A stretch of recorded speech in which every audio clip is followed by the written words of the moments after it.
वेदांत निष्ठा ब्रह्मबोध साधन चतुष्टय के बिना वो प्राप्त नहीं हो सकता। जिसके हृदय में आत्मबोध की भावना मुमुक्षुता जागृत होती है, उसके हृदय में 4 बहुत दृढ़ साधन होते हैं।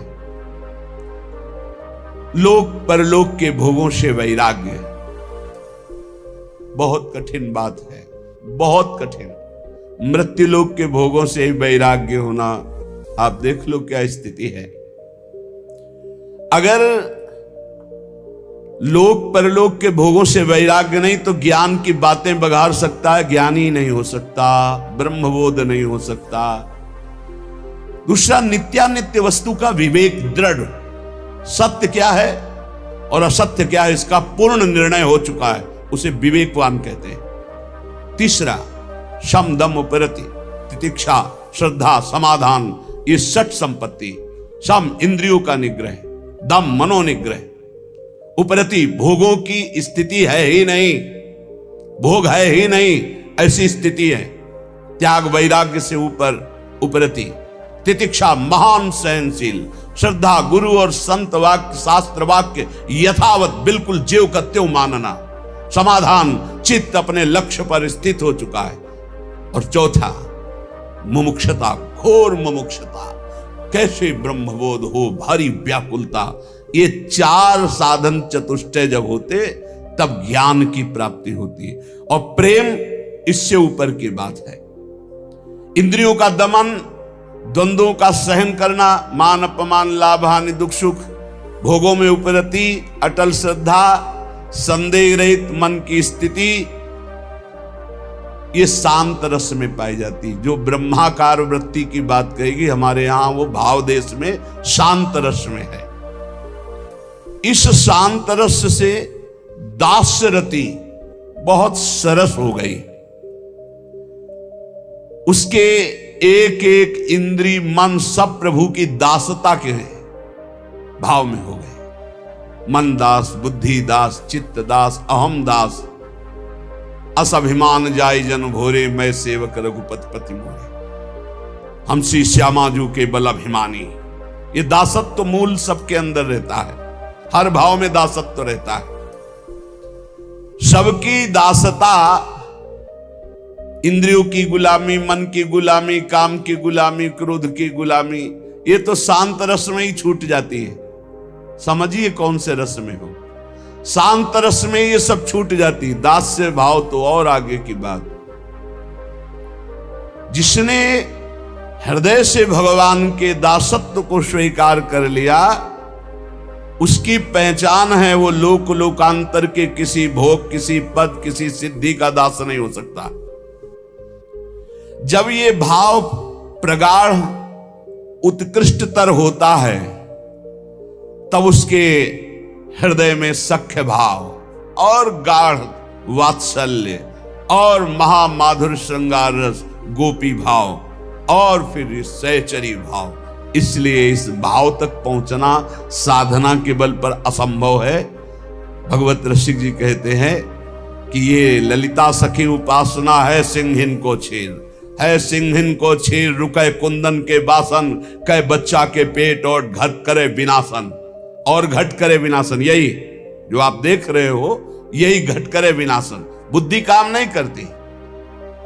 या तो बच्चा किसी रसिक महापुरुष का बन चुका है, या ललिता विशाखादि की पात्रता प्राप्त कर ली, असंभव। तब वो इसे देहाती भाषा में कहें तो बिना वृंदावन की रज का सेवन किए, रसिकों का संग किए, किसी की सामर्थ्य नहीं है राधा किशोरी को जानना या राधा प्रेम को जानना। ये वृंदावन है, ये वृंदावनेश्वरी का निज महल है, ये महाप्रेम है। यहां उद्धव जैसे ज्ञानी आए थे समझाने, तो धूल दूसरी हो गया ज्ञान गोपी भाव को देख करके। आगे की तो बहुत बड़ी बात है। ये महामाधुर्य रस ये सहज कृपा से प्राप्त होता है। ये अपने लोग जो आए हैं, ये साधन बल से आए हुए नहीं हैं, अपने लोग कृपा बल से आए हुए हैं। न जाने कौन से गुण पर दया निधि रीझ जाते। हमें तो लगता है हमारे अवगुणों से रीझ गए। अरे इसका निस्तार कभी नहीं हो सकता, इसलिए रीझ करके उन्होंने कृपा करके लाडली जी ने खींच लिया। गुण तो कोई है ही नहीं जिन गुणों से वो रीझ जाएं। जिन गुणों से मेरी लाडली लाल जुगल जोरी रीझती, वो गुण तो अपने में एक भी नहीं दिखाई देते अपने लोगों में। जो वर्णन है त्याग उपरति, जो वर्णन है सो सुख वांछा का त्याग, ये तो असंभव है। तो फिर हुआ कैसे? बोले कहो कृपा ते कहा न होई। कृपा हो गई, कृपा से बात समझ में आ गई। ये कृपा से समझ में आती है, ये तर्क विवाद विद्वता से समझ में नहीं आती। सबसे पहली कृपा स्फुरित होती उपासक के हृदय में, उसके अंदर एक लगन लगती है मधुर स्मरण की। पकड़ो कृपा पात्र जनों, अमर्याद अबाध स्मृति। कोई भी हमारी अखंड स्मृति को तोड़ न पावे। ये विशिष्ट कृपा पात्र उपासक के अंदर राधा राधा राधा, ये अखंड स्मृति। जब उपासक इस मधुर स्मृति को पकड़ लेता है तो उसका स्तर ऊंचे उठने लगता है। अध्यात्म की धरा पर हर प्रश्न का उत्तर नाम जप होता है, क्योंकि बिना नाम बल के, अध्यात्म बल के आपके अंदर जो ज्ञान है उसका आप प्रयोग नहीं कर सकते। जैसे आपके अंदर ज्ञान है कि ये गलत है, नहीं करना चाहिए, पर आप करोगे क्योंकि आपके अंदर बल नहीं। जैसे आपके अंदर आवश्यकता भगवान की है लेकिन चाहत भोगों की है, इसलिए आवश्यकता की पूर्ति कभी नहीं हो सकती। अगर चाहत मिटा दी जाए तो आवश्यकता तत्काल पूर्ण हो जाएगी। चाहत मिटाना यह ज्ञान बल से होता है। यह ज्ञान बल अध्यात्म बल है। अध्यात्म बल श्री हरिवंश नाम बल लहो, अपने मन भाई सब कहो, रहो शरण हरिवंश की। नाम बल हमारे बल श्री वृंदावन रानी, इनका नाम राधा राधा राधा। जो प्रेम मार्ग का पथिक होता है वो किसी भी बंधन से मुक्त होने की प्रार्थना नहीं करता। मेरे ये दोष मिट जाए, मेरे द्वंद्व मिट जाए, मेरा ये दुख मिट जाए, नहीं प्यारे। यदि दोष दुख द्वंद्व देखकर मुस्कुराते हो तो सदैव हमारे पास रहें और आप मुस्कुराते रहो। बस ये चाहो न सुगति सुमति संपत्ति कछु रिद्धि सिद्धि विपुल बड़ाई, हेतु रहित अनुराग राम पद बढ़ो अनुदिन अधिकाई। चाहो न सुगति, मेरा कल्याण हो जाए, मुझे नहीं। सुमति, मैं बहुत सुंदर बुद्धि वाला, संपत्ति, मेरी रिद्धियां सिद्धियां, विपुल बड़ाई प्रतिष्ठा, नहीं। गोस्वामी तुलसीदास जी के प्रेमी जो प्रेम मार्ग का पथिक होता है, चाहो न सुगति सुमति संपत्ति कछु रिद्धि सिद्धि विपुल बड़ाई,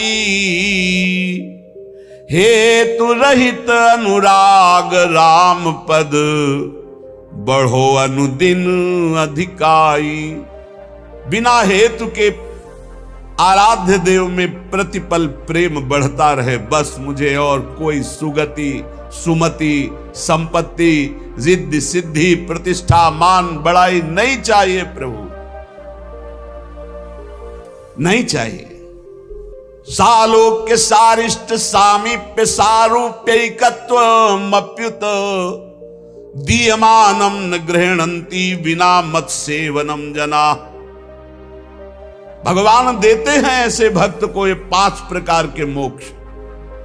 सर्वेश्वरमय भगवान के समान लोक में निवास करना सालोक्य, भगवान के ऐश्वर्य के समान ऐश्वर्य की प्राप्ति होना सारिष्ट, भगवान के समीप रहने का अधिकार प्राप्त होना सामीप्य, भगवान के समान रूपाकृति प्राप्ति होना सारूप्य, भगवान में एक हो जाना, लीन हो जाना, एकत्व। 5 प्रकार के मोक्ष देने पर भी प्रेमी भक्त इनको स्वीकार नहीं करता, औरों की तो बात जाने दो। भगवत प्रेम छोड़ करके वो न सदगति चाहता, न सन्मति चाहता है, न लौकिक दैविक संपत्ति चाहता है, न रिद्धि सिद्धि चाहता है, न मान बढ़ाई चाहता है। वो यही चाहता है कि आराध्य देव के चरणों में प्रतिदिन अहेतु की अनुराग बढ़ता रहे, प्रतिक्षण बढ़ता रहे, कभी अंत न हो इस अनुराग का। अर्थ न धर्म न काम रुचि गति न चहो निर्वाण, जन्म जन्म रति राम पद यह वरदान नाम। न अर्थ चाहिए न धर्म चाहिए, नहीं चाहिए, न मुझे कामनाओं की पूर्ति चाहिए, न मोक्ष चाहिए। क्या चाहिए? बार बार कर्म के अनुसार जन्म हो, लेकिन अपने आराध्य देव में प्रतिपल प्रेम बढ़ता रहे। ये प्रेमी हृदय जन्म जन्म में मेरी रति मेरे आराध्य देव के चरणों में हो, जन्म से ही मैं उनकी अनुराग वृत्ति धारण करके सदैव उनका लीला गुणगान करता हुआ जन्म व्यतीत करूं। भक्तवर प्रहलाद जी भगवान से कह रहे, नाथ योनि सहस्त्रेषु येषु येषु ब्रजाम्यहम् तेषु तेषु चला भक्ति रच्युतास्तु सदा त्वयि।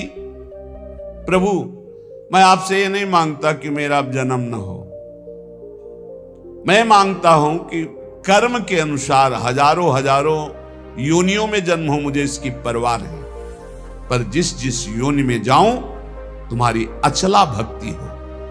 हरिवंश महाप्रभु कहते हैं, यत्र यत्र मम जन्म कर्म भिन्नारके परमे पदे अथवा राधिका रति निकुंज मंडली तत्र तत्र हृदय में विराजता। जहां जहां मेरे कर्म के अनुसार जन्म हो, चाहे नारकी योनियों में चाहे परम पद में, मुझे इसकी कोई परवाह नहीं। हे मेरी लाडली, अपनी सहचरियों के साथ लालजू के साथ हमारे हृदय में सदैव खेलती रहो। जहां मनावे वहां जन्म दो, जहां मनावे वहां भेज दो, मुझे कोई परवाह नहीं। जा राखो ता रहो, मान सुख राशि है। क्या चिंता क्या परवाह अलवेली सरकार की शरण में। प्रेमावतार महाप्रभु गौरांग देव चैतन्य देव जी कह रहे हैं, न धनम न जनम न सुंदरीम कविताम वा जगदीश कामये मम जन्मन जन्मनीश्वरे भवतात् भक्ति रहे तुकी त्वयि।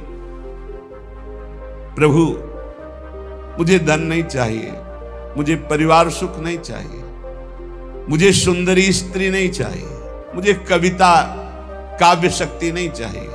हे जगदीश, हे मेरे श्री कृष्ण, बार बार जन्म हो कर्म के अनुसार, पर आपकी अहेतु की भक्ति से युक्त हो।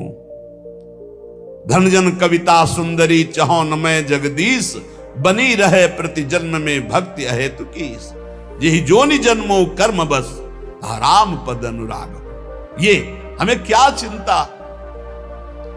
इस परम प्रेम स्वरूपा भक्ति मार्ग में जिस साधक को ये मार्ग मिल जाता है, वो अनन्य हो जाता है, उसकी पहचान है। जिस साधक को ये प्रेम भक्ति का मार्ग मिलता है, उसमें अनन्यता आ जाती है। बहुत खास बात है, खास बात है। बने तो रघुबर ते बने, और बिगड़े तो भरपूर, तुलसी और अंते बने ताबन बे पे धूल। एक बार श्री सूरदास जी महाराज और महामहिम गोस्वामी तुलसीदास जी महाराज मिले। दोनों हरि के अनन्य भक्त, दोनों पहुंचे हुए महापुरुष। विनोद हुआ। गोस्वामी जी से श्री सूरदास जी ने कहा,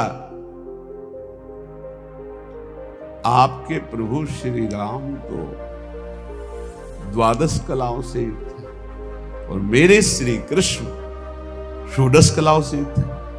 अच्छा, मेरे प्रभु 12 कलाओं से? मैं तो सिर्फ अपने राम को राम मान करके, किसी कला या किसी गुण या किसी महिमा मान करके मैं नहीं, मेरे राम सिर्फ मेरे राम है। मैं तो दशरथ नंदन राम का सेवक हूं। बस आपने बताया 12 कला, ओहो, आज तो और हमारी छाती चौड़ी। वहां नहीं गई, 16 कला पे बुद्धि नहीं गई। अपने इष्ट से अलग चिंतन ही नहीं हो सकता, चाहे जितना आपको हो। एक भरोसो एक बल एक आस विश्वास, एक राम घनश्याम हित, चातक तुलसीदास। चातक, चातक का प्रेम अनन्यता का उदाहरण है। कह रहे हैं कि गोस्वामी तुलसीदास जी जैसे कह रहे हैं चातक तुलसीदास, ऐसे प्रेमी उपासक का चित्त अपने इष्ट पे अनन्य हो जाता है। चातक का बड़ा निष्ठापूर्ण भाव है। बरसते हुए मेघ के स्वाति बूंद 12 महीना पी पी पी पुकारता रहता है अपने प्रीतम मेघ को। जो घन बरसे समय सिर, जो भरी जन्म उदास, तुलसी याचित चात कहीं तो तिहारी आस।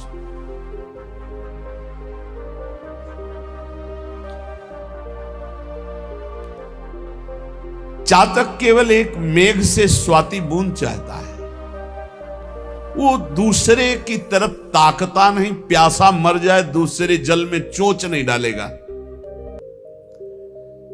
तुलसीदास जी कहते हैं कि मेरे प्रभु तुम कृपा की वर्षा करो या ना करो, हम तो चातक हैं, जीवन भर पी पी पुकारते रहेंगे आपको।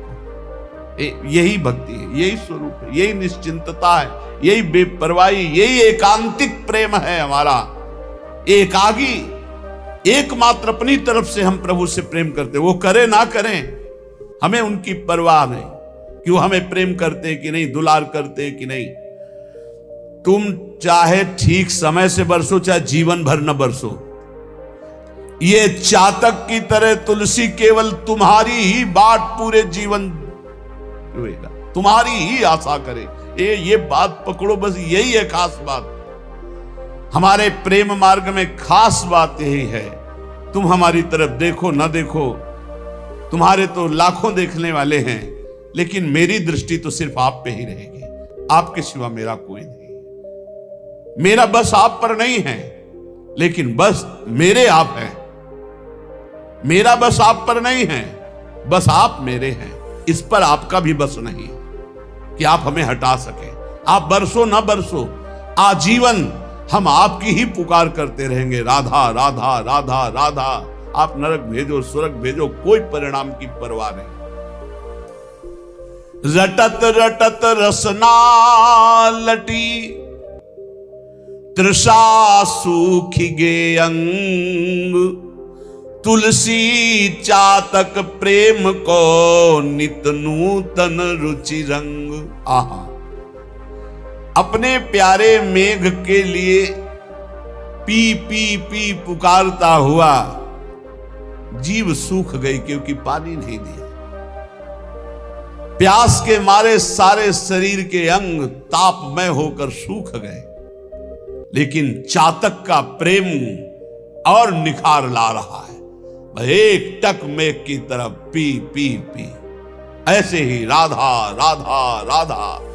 बोले दुख आ रहा है, विपत्तियां आ रही, शरीर असाध्य रोग से ग्रसित है, संकट है, निंदा है, अपमान है, राधा और निखार आ रहा है। और कर लो जितना आपको दुख देना है, जितना विपत्ति देना है, हम आपको छोड़ नहीं सकते, चाहे जितना ठुकराओ। राधा राधा राधा। ऐसा उपासक अजित भगवान को जीत लेता है, प्रियालाल को अधीन कर लेता है।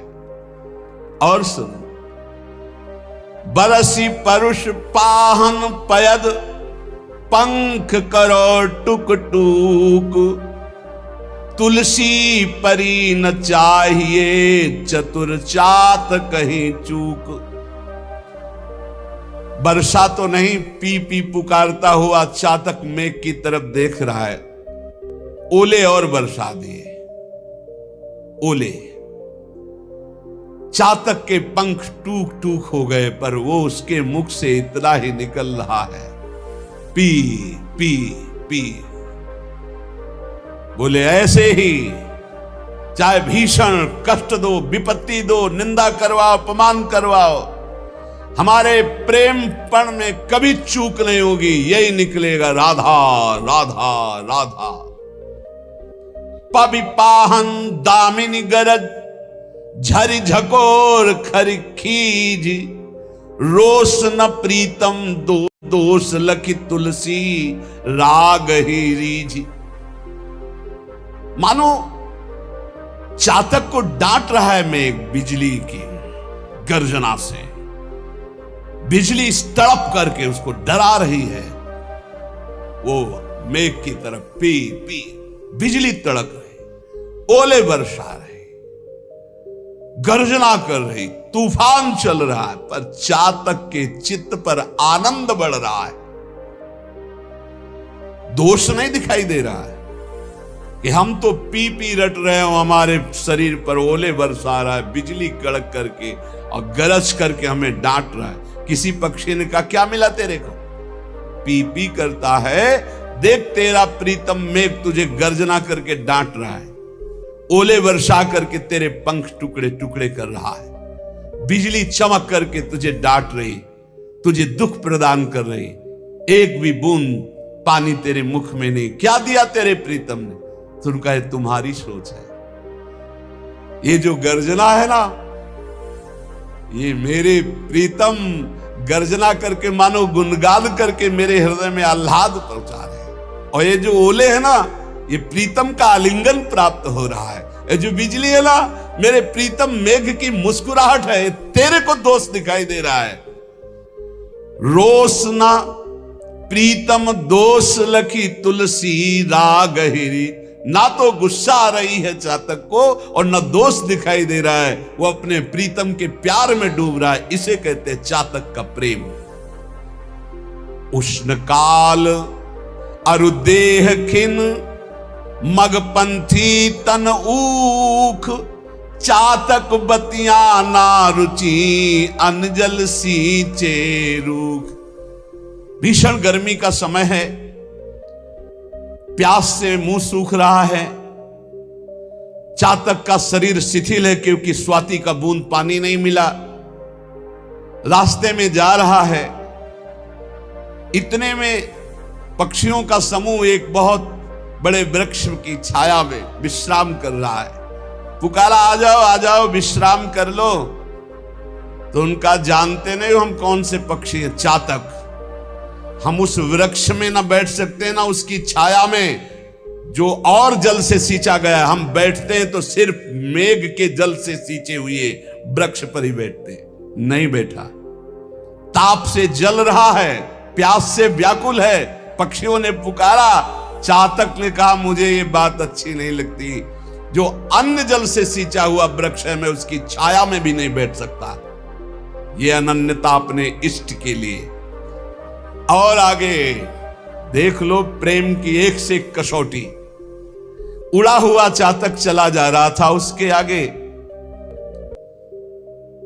व्याध ने देखा कि चातक जा रहा है, निशाना लगाया और बाण मारा।